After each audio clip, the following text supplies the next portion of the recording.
కోసం నువ్వు ఆయుధంగా మారి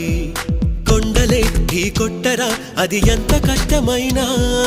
ఆశయాల పీఠం నువ్వు అందుకున్న నాడు నిండుగా మురిసేనురా మీ అమ్మ ఎక్కడున్నా చేయూతే ఇస్తుంటే ఓ స్నేహ బంధం చరితల్లే మారాలి నువ్వెళ్ళు మార్గం నీ ప్రతిభే చూపించే ఆ రోజు కోసం ప్రతి అణువు కావాలి నీ వెనుక సైన్యం లేరా అడుగేరా ఆ శిఖరం చేరా నిరుపై సాగరా ఆ గెలుపే నీదిరా నీ రేపటి లక్ష్యం మరువకు సోదరా